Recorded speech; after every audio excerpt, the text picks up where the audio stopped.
ரெண்டே ரெண்டு பேருக்கு நடுவுல தான் போட்டியே. ஆமா, இவருக்கும் இந்த கட்சிக்கு நடுவுல தான் போட்டியே. உச்சநீதிமன்ற தலைமை நீதிபதியா இருக்க மிஸ்டர் சூரியகாந்த் சார் சும்மா இல்லாம இப்ப இருக்க இளைஞர்கள் காக்ரோச் மாதிரி சோசியல் மீடியாவை வச்சுக்கிட்டு நாட்டை கெடுத்துட்டு இருக்காங்கன்னு சொல்லியிருக்காரு. சார், உங்ககிட்ட ஒண்ணு கேட்கிறேன்.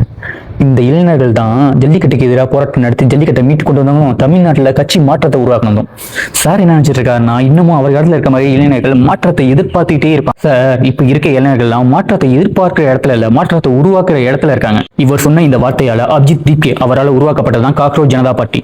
இந்த பார்ட்டி உருவான ஒரு சில நாள்லயே இன்ஸ்டாகிராமோட இந்த பார்ட்டியோட ஃபாலோவர்ஸ் மட்டுமே 22.3 மில்லியன். வெறும் இன்ஸ்டாகிராம் ஃபாலோவர்ஸ் மட்டும் தான் கேட்டீங்கன்னா அதுதான் இல்ல. இந்த பார்ட்டியோட ரிஜிஸ்டர் மெம்பர்ஸ் மட்டும் 4 லட்சத்துக்கும் மேல.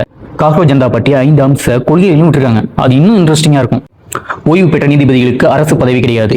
ரொம்ப வருஷமா கேட்டிருக்க பெண்களுக்கான 50% இடஒதுக்கீடு. கட்சி விட்டு கட்சி தவிர எம்எல்ஏகளுக்கு 20 வருஷ அரசியல் தடை. தேர்தலில் ஏதாவது திருமல் நடந்துச்சுன்னா தேர்தல் அதிகாரி உப்பா சட்டத்தில் கைது செய்யப்பட வேண்டும்.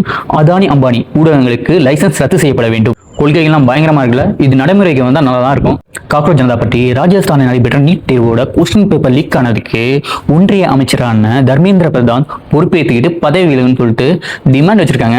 வெறும் டிமாண்டோட மட்டும் இம்பார்ட்ல, பீகார்ல இருக்க பக்கிம்பூர் சட்டமன்ற தேர்தலில் நேரடியாக போட்டியிடுறதுக்கான எல்லா பிளானையும் பண்ணிட்டு இருக்கத காக்ரோச் ஜனதா பார்ட்டி தெரிவிச்சிருக்கு.